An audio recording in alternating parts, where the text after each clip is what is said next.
Chetan Sharma ji, south Africa से। राधे राधे। महाराज जी, मैं south Africa में एक कंपनी में अकाउंटेंट का कार्य कर रहा हूँ। वहाँ मैं अकेला रहने के कारण तथा सही गलत का ज्ञान न होने के कारण मुझ में अहंकार की भावना आ गई है, जिसके कारण जाने अनजाने में मेरे माता पिता का अपमान कर देता हूँ। मेरे माता पिता ने आपको गुरु रूप में स्वीकार किया हुआ है। उन्होंने आपके वीडियो मेरे पास भेजे, जिन्हें सुनकर मेरे द्वारा किए गए माता पिता के अपमान को सोच सोच कर अभी ग्लानि सी हो रही है, जिससे मेरा मन अस्थिर है। महाराज, अरे वो तो प्रायश्चित हो गया। जैसे हृदय में जलन हुई ना, तो वो पाप कट गया। अगर अभी माता पिता उपस्थित हैं तो उनकी सेवा करो, कैसे भी बने अब कर लो, अब चूक ना करो। वो भगवान है, मातृदेवो हो पितृदेवो हो।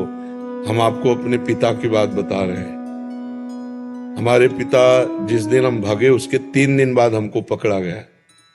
खोजबीन सब शुरू हुई तो 3 दिन बाद पकड़ा गया कि एक गोरा लड़का है वहां जंगल में देवी के मंदिर में रह रहा है। तो पहले बड़े भाई आए तो उनको तो कठोर शब्दों से कह के, बहुत विवेक प्रवीण था, बचपन में भी बहुत विवेक प्रवीण था। मतलब प्रवीण ना होता तो संसार की यात्रा काटते हुए भगवान ऐसे कैसे लाते। तो जब पिताजी आए तब हम मिल गए, क्योंकि वो एक कठोर स्वभाव के और बहुत धर्मात्मा पुरुष थे। उनके हम आंखों में कभी आंसू नहीं देखा। बहुत ही दृढ़, सर्दी गर्मी भूख प्यास सब बर्दाश्त करके संतों की सेवा करना, गृहस्थ एकदम किसान आदमी ऐसे। तो जब वो आए तो हमारे मन में आया कि मारेंगे अगर हम आंख खोलेंगे, बात करेंगे तो उत्तर हमारा मानेंगे नहीं है, और इनकी हम अवहेलना कर नहीं सकते। तो आंख मूंद के बैठ गए। जो ही देखा पिताजी आ रहे सो आंख मूंद के बैठ। वो नजदीक आए अपने स्वभावश, उठ खड़ा हो, नहीं खड़े, खड़ा हो, नहीं खड़े। तीसरी बार का आप खड़ा हो जा तो हमें लगा डंडा पड़ेगा चौथी बार। तो खड़े हो गए, बच्चे ही थे, खड़े हो गए। तो चाचा जी वगैरह उनको बड़े भैया कहते थे, तो हम भी पिताजी नहीं कहते थे, हम भी बड़े भैया कहते थे। तो हम कहा बड़े भैया आपसे एक प्रार्थना करें। उनका बताओ। हम कहा ये जिंदगी भगवान के नाम है, आप चाहे काट डालो ना घर जाएंगे ना आपकी बात मानेंगे। तो हम उनकी कृपा की बात बता रहे हैं। तो एकदम चैप्टर बदल गया। जैसे भगवान की कृपा ना, तो उनका सच्ची, हमका आपसे सच्ची बात कह रहे हैं। घर नहीं जाओगे वरना, कभी जिंदगी में ब्याह नहीं करोगे वरना। वो खड़े हो जाओ, खड़े हो जाओ, ऐसे छाती से लगाया, कहा राम राम राम 3 बार ऐसे छाती से राम राम राम ऐसे कहा। तो कहा जाओ, अगर ऊसर में भी बैठोगे तो फूलों की वर्षा हो। जाओ, जिंदगी में कभी तुम्हारा कोई बाल बांका नहीं कर सकता। पर एक बात ध्यान रखना, अगर आप बाबा जी बनते हो तो हमारा आशीर्वाद, ऊसर में भी बैठोगे तो फूल बरसेंगे, और जिंदगी में कोई बाल बांका तुम्हारा नहीं कर सकता। और अगर कहीं किसी की बहन बेटी देखी तो फिर तो हमका जिंदगी में आप इस बात को कभी नहीं सुनोगे। वो तो पधार गए, कई वर्ष हो गए उनको पधारे हुए, पर उनका आशीर्वाद, माता पिता का आशीर्वाद भगवान का आशीर्वाद होता है। हाँ, तो इसलिए अगर माता पिता से कभी कटु व्यवहार हो जाए तो हमें लगता है अगर वो जिंदा हैं तो अभी बहुत बढ़िया अवसर है। उनकी सेवा करके, हम क्षमापन करके अपने मातृ पितृ ऋण से उऋण हो जाए। हमारा ऋण भी तो है केवल रुपया कमाना, खाना पीना नहीं। देखो उस अवस्था को सोचो जब आप सोच कर देते थे, लघु शंका कर देते थे, तब उनके, तुम्हें तो ज्ञान नहीं था, वो अपने वस्त्रों को भी पवित्र करते, आपको भी, और कभी आपको मारा नहीं, पीटा नहीं। जब आप अबोध अवस्था में थे, अब आप बोधवान हुए तो आप उनको कटु वचन बोले, अगर उनकी सेवा ना करें। देखो बूढ़े माता पिता, ऐसी स्थिति आ जाती है कि उठना मुश्किल होता है, अपनी सेवा करना मुश्किल होता है।